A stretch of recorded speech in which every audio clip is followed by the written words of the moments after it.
wants to come. I've been there.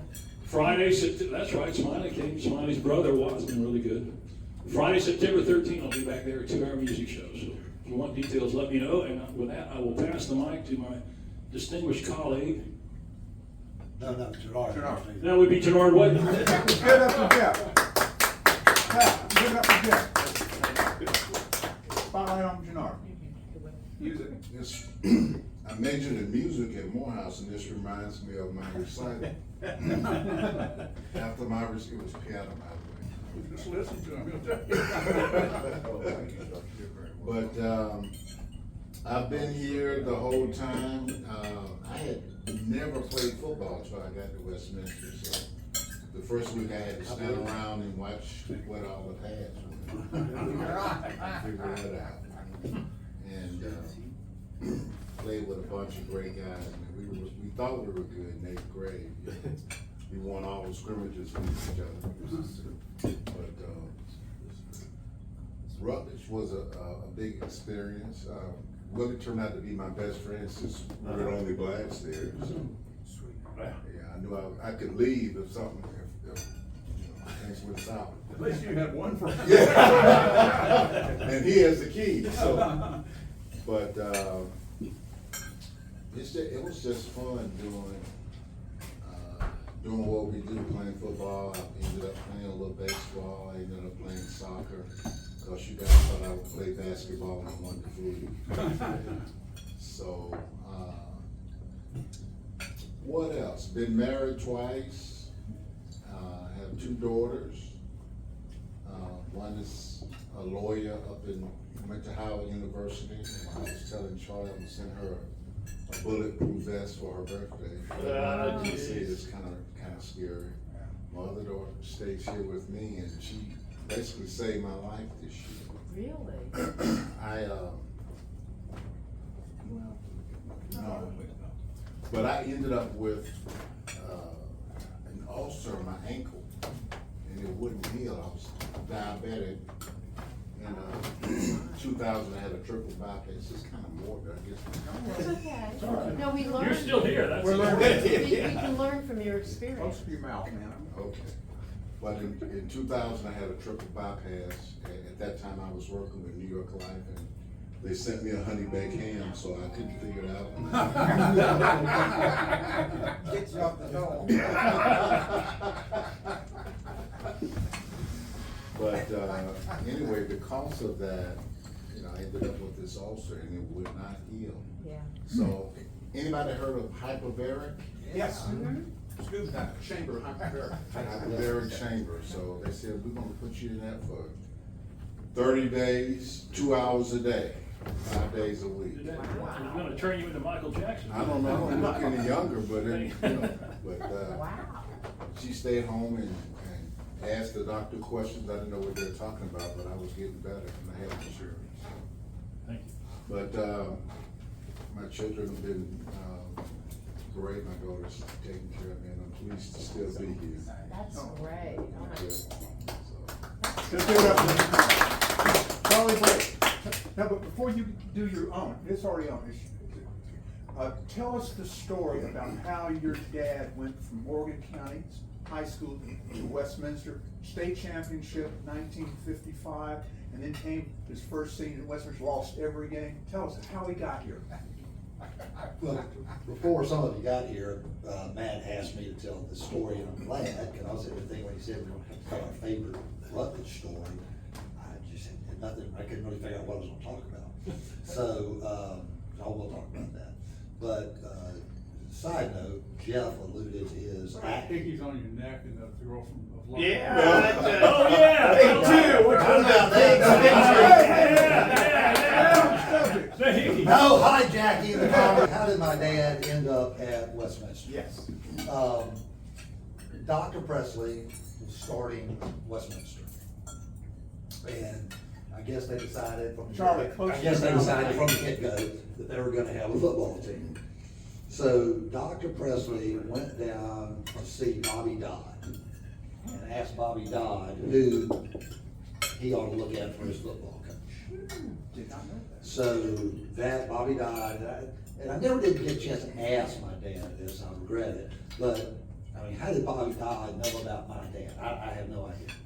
So, but that's how Dr. Presley contacted my dad. And then they said, look, if you come up here to be our football coach, we'll put you can be a proctor in the dorm out at Glen Ridge Drive.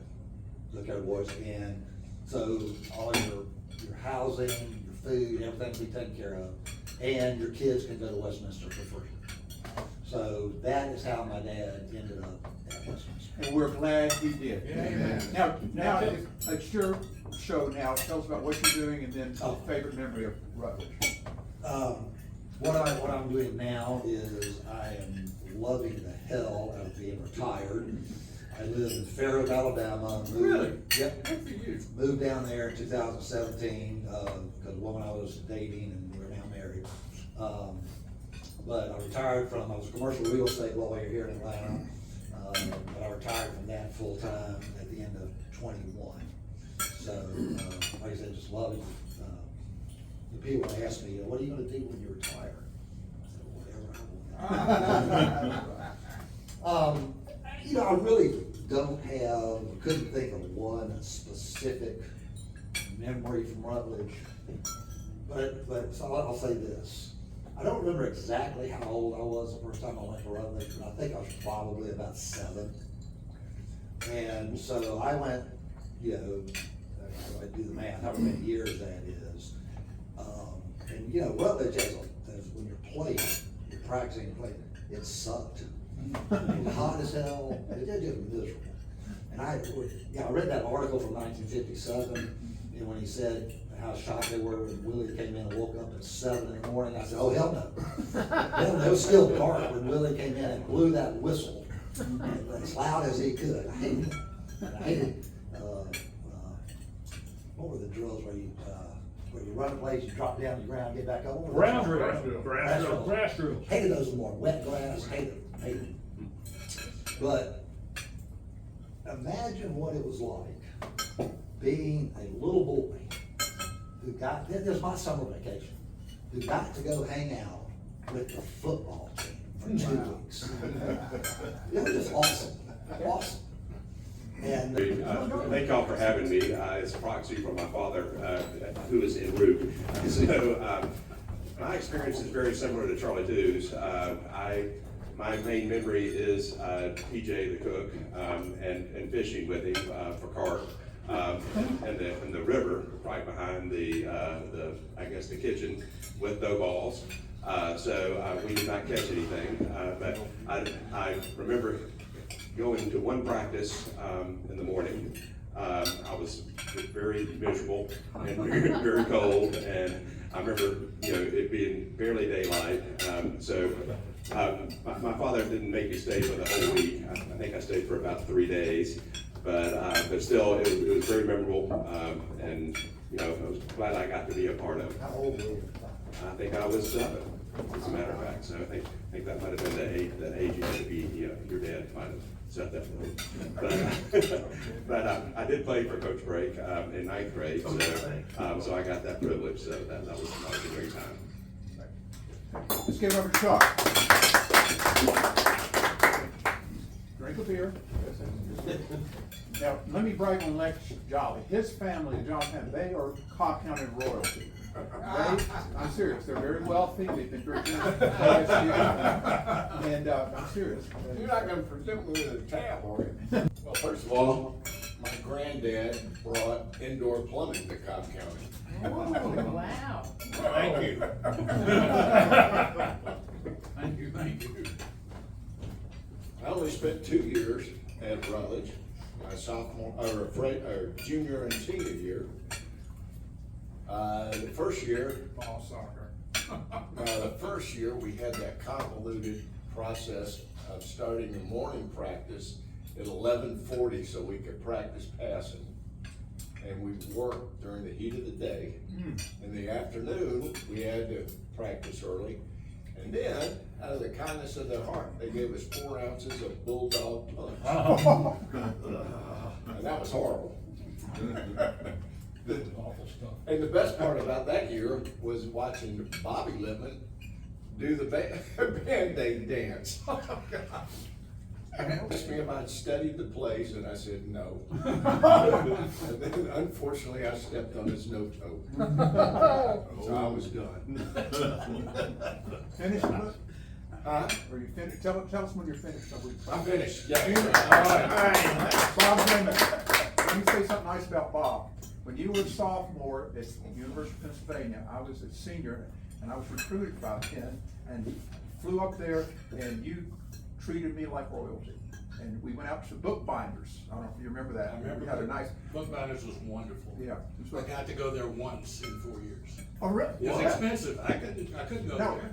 the time you went with me? Oh, no, once with Oh, my oh, parents we- and once with you. Okay. But the university was paying for your trip.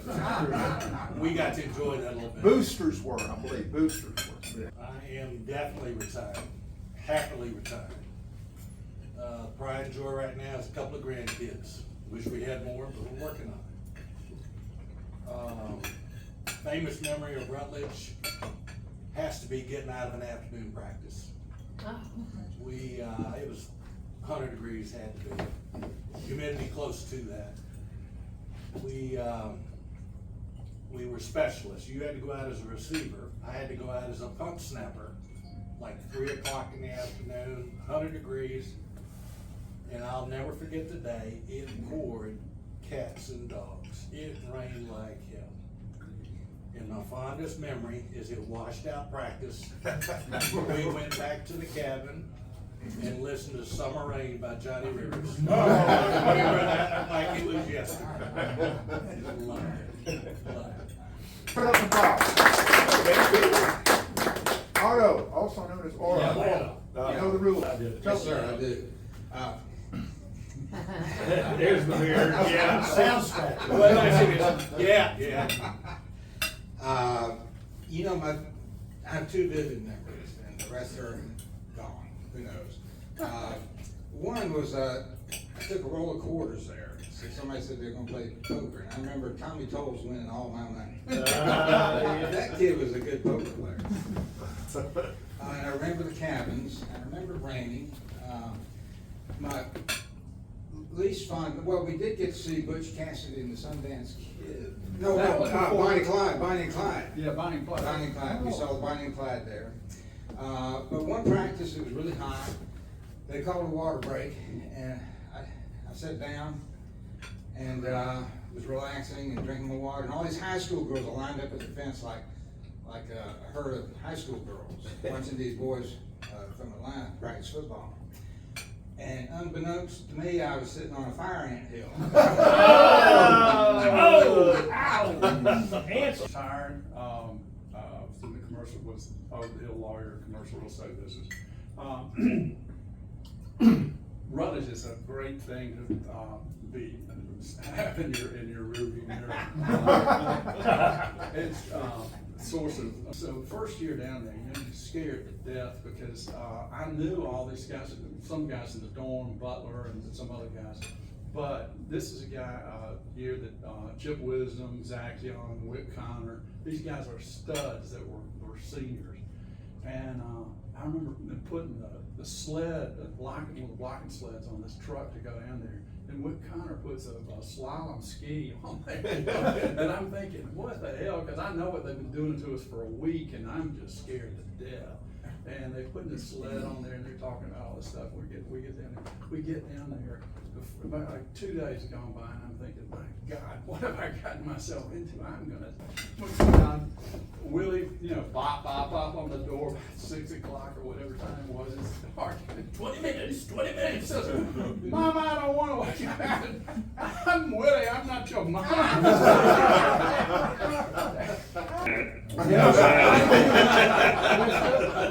us about yourself. Well, don't call me Bruce. I like Smiley and Bassett.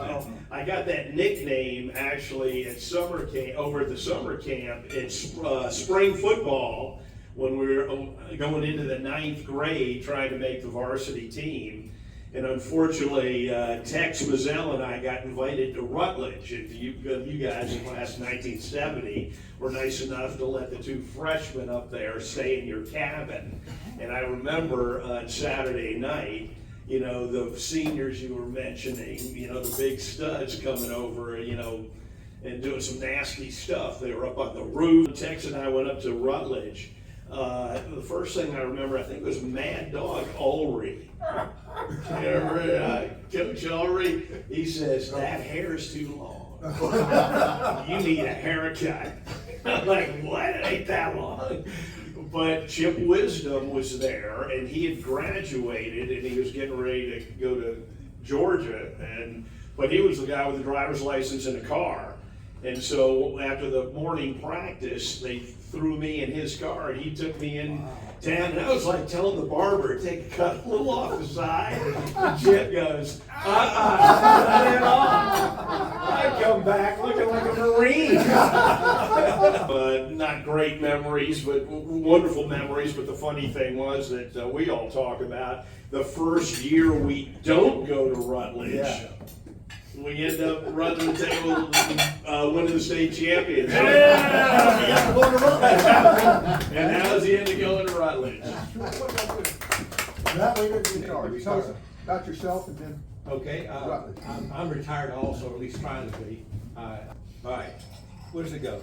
Let me, can I have it back? Yeah. And after you, Coach Breithaupt, and I'll be the closer. Go ahead. So listening to all of you guys, again, the memories just come flooding back. It just, I mean, again, imagine going as a young kid, hanging out with, in the afternoon practices, after it was over, I got to ride back with Coach Joe in his Corvette. Oh! And y'all, he was like Mr. Georgia. He would take his shirt off. And we'd go cruising into town. And a lot of times we would stop at the 5 and 10 cent store and go in, and he'd buy me a limeade or a lemonade. And that was pretty awesome. He, of course, he had a big chunk on his cheek. Yeah. So that was pretty awesome. Let's get up Coach Breithaupt, the rules. And I wound up going to Raymond Gap-McCoochie School up in northeast Georgia. And that's where Kathy and I met in 2001 or 2, and we married in 2003. And I retired in 2004. I turned 85 last March. Wow, congratulations. And we enjoy life of this. She's still teaching. She teaches at Piedmont University, West Piedmont College. She teaches in the graduate school. She has the credentials. There is a Dr. Breithaupt, it ain't me. Interesting about Rutledge, that was my first exposure to Westminster. I'd been hired to teach science in the girls' junior high. And in those days, all the men faculty were on the quote long day schedule, which meant you did something. And it didn't mean that you had to be proficient at it. Dr. Presley explained to me, he said, "My Charlie, we have a good book in the library on that." So I said I wanted to coach football. I always enjoyed it. I played at North Georgia College. I didn't play college football. I played football in college. Probably a better way. But anyway, my friend, Mad Dog Ulrey, Ulrey and I went to grammar school and high school together. Wow. He left North Fulton, where I went to school, in about the 10th grade. We hadn't seen each other since then. And he wound up, he was at Westminster. And I wound up at Westminster. I went over there, I was working for an acoustical company, and Westminster had a sound problem in a classroom, and I went over there to offer him a price on it and met the business manager, and he said, "How did you wind up doing this?" And I said, "Well, I got out of the Army after 3 years, and I had a degree in physics and so forth." He said, "Well, we're looking for a physics teacher." And he knew me. I'd gone to high school with his daughter, and he said, "A couple of your high school buddies are here, Ulrey and Chuck Johnston and Tom Gordon. We had all gone to high school together." I was here. I'd never coached football. I didn't know anything about Westminster.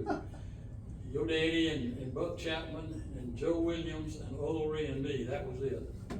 But And I have so many memories about you guys. I told Kathy this morning, I said, I dreamed about him last night. You know who I dreamed about? Scott Morris. And I dreamed that Scott Morris was here. Now, why did I pick out Scott Morris? Except it's probably good because he's a preacher. He's the guy that took out my knee. Medical doctor. Yeah. He's the guy that took out my knee. Oh, did he? I thought somebody from another team did it. No, Scott did it, and he did it to somebody else the year before. That's why I had to go to the Chester. Low man Rutledge Williams. was such a wonderful place that, you remember some days we got up real early and practiced, and some days we practiced later.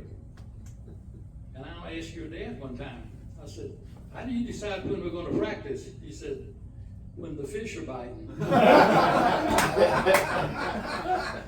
said, if they're biting early, me and you are going fishing and we're gonna practice later. Works for me. But, and I just kind of went around the table in my memory, and right as I sat down, and you know, I can think of something about every one of you guys, and it's good. But there's so many good memories, and I've told people over the years. I said it was interesting that the first year we didn't go to camp, we won the state championship. It wasn't just coincidental that we had some talent that year. Think about it. Somebody said we ran the table. We really didn't run the table. Exactly. 6-3-1. 6-3-1. We won the games we had to the rest of the day, so I'm gonna send it back to Matt. Well, no, let's give it up for Craig. There's a little ditty, it says, the best money that you can spend is to feed friends. If that's too long, spend to feed friends. So that's where we're spending our money. We don't have children, so I'd spend it on you guys. Now, my most vivid memory of Rutledge is when I came for the first time. Didn't know any of you guys. And I came late, and it was at the mealtime. And I remember walking in, and you guys looked at me like I was from outer space. Like, I felt like I was in the Twilight Zone, actually. And I came and I sat down. To be honest with you, very few people talked with me. No one introduced me. I was hoping the coaches would say, this is Matt Furloy from Marietta. Nothing but this. I just went and sat down, and the two people that were nice to me, Gary Anderson and Tip Swisher. And I remember that, and you're right, it's like, who's this guy from Marietta? What's he doing here? Let me say this, I was happy at Marietta. I didn't want to talk. Gary Anderson and I became good friends. He died. He died of COVID.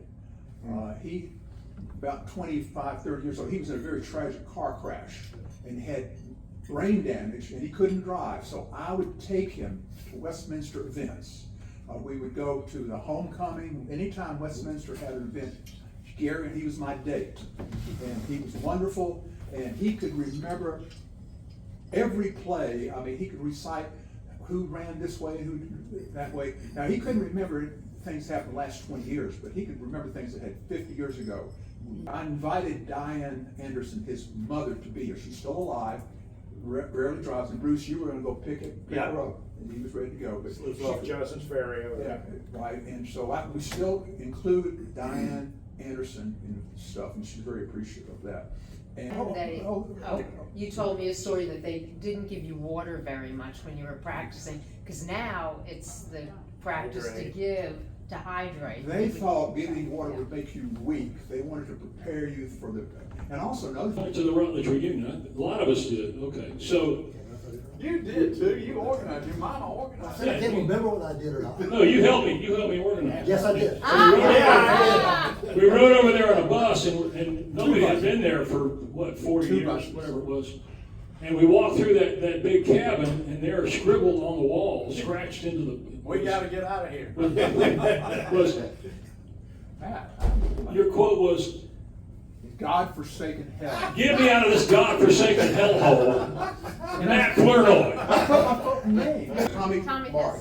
has something. And this is a Gennard story. And it's real quick. It has to be, because my words just leave. Anyway, I remember Gennard would say that, he had good hands. he would, you know, he'd catch the ball, but every now and then he would drop a pass, and every time he did, his dad would make him drink another bottle of carrot juice. Carrot juice? He would come out of the stands, he said, you should have caught that one. Punishment or to help you? Who would like to say something? You see better. Everything you did for me and for all of us. Oh, yeah. That's heartfelt. And I can't leave here without remembering Jim Girardeau. Oh, man, Jared. What a guy. Jared O. Yeah, Jared. Is he alive with us? No, he died after 24 years ago. Best thing I can say about Jared O, I think I wrote it in our Westminster 50th, the little recap you do, the page that you do. Jared O was my best friend. And he made every one of us feel like we were his best friend. That was Jared O. Yeah. Two quick stories. One, you mentioned Rush Mazzell. Rush Mazzell. Bob, a little bit closer, I'm hard to hear. We played, was it Lakeside? Who did we play for homecoming? Senior year. No, Lakeside was the second one. Did we Who win? cares? Did No, we- we lost. Oh, it was. This is our homecoming. LaGrange. LaGrange? Yeah. This is homecoming, our senior year. We were supposed to be all that, and we weren't. And we lost to homecoming, and I was crushed. I was dating Caroline McCart at the time. Caroline just got homecoming queen, and I was sitting here crying my eyes out, and couldn't get over it. Rush Mazzell comes over to me, he says, I understand where you're coming from, but this ain't your night, this is her night. He hands me a credit card, it says go up to, what's the name of this place on Roswell Road? Ambassador. Ambassador.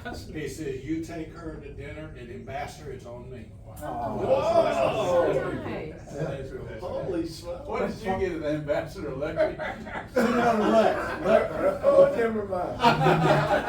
You remember when Rush Mazzell took us all to dinner? Oh, yeah. Champagne. Champagne or wine or whatever, and the coaches looked around at each other and said, oh God, this ain't gonna be good. And we had dinner. It seemed like it was on a weeknight, like Wednesday night or Thursday night. We were celebrating the state Father-son championship. Yes, that's We were correct. celebrating the Right, 1971 we state celebrated championship. winning the state Right. championship, and he kept telling you guys, y'all win it, I'm gonna take y'all to dinner. He didn't tell us anybody that I'm gonna serve them all some drinks. So Sunday afternoon, I'm sitting there watching the Super Bowl, halftime, my phone rings. Charlie, this is Bill Presley. Oh, my God. Nobody called him Bill Presley. Yes, sir, Dr. Presley. Come on up to my house, we need to chat about something. Of course, Limbaugh, who lived across the hall from me in the dorm, had just gotten the same call. We get up there, your daddy was there. He says, I understand that. You know, Daddy said, Dr. Presley, we didn't know that was coming. There wasn't nothing you know how you'd say, there wasn't nothing we could do about it. And we somehow survived it. I think he wrote it off, but. You were expected to play hurt.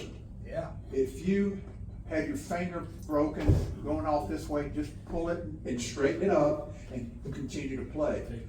My partners all thought my children had hydrocephalus, they just got their daddy's head.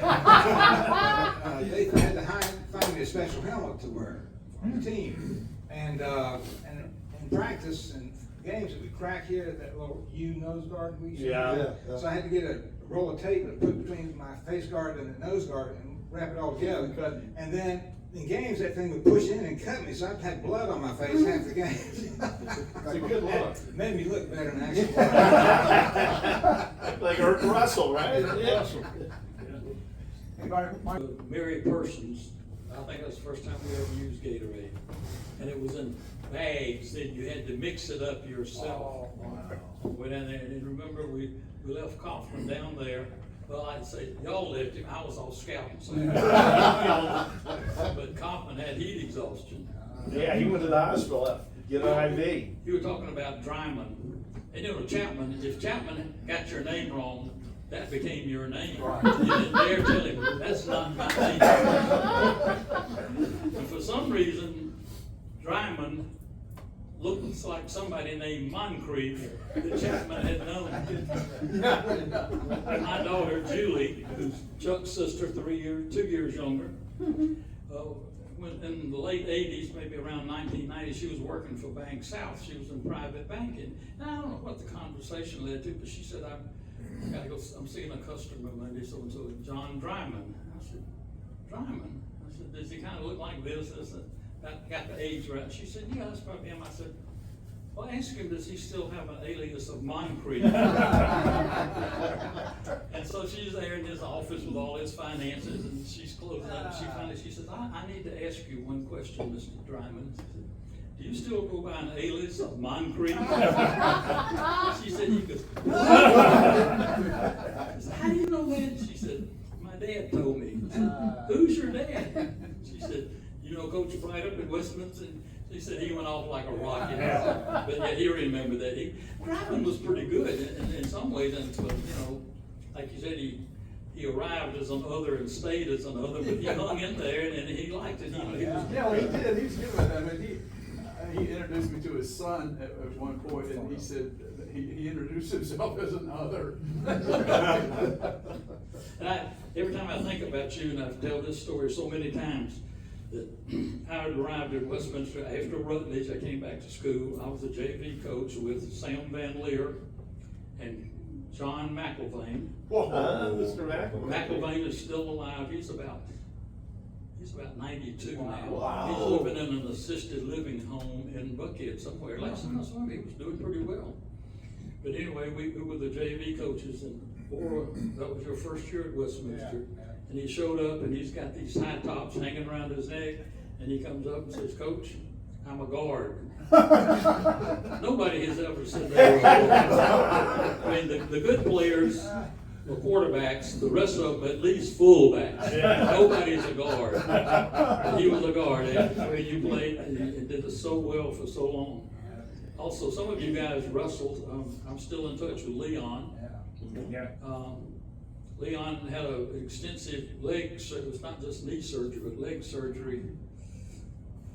It was sometime after the reunion We put him in the Hall of Fame. We were in the Hall of Fame, Yeah. and it was after that. You know, we had a gathering in January for the wrestlers, which was a great event. And he had surgery after that, and his rehabbing. He lives in Blue Ridge, Georgia. His wife died several years ago. Yeah. But I think his rehab's coming okay. I've talked to him a couple of times, and you know, hopefully he'll turn 88 next month. But he's getting around. Is he still hunting squirrels? He'll hunt anything. He's out there limping along. He's shooting something.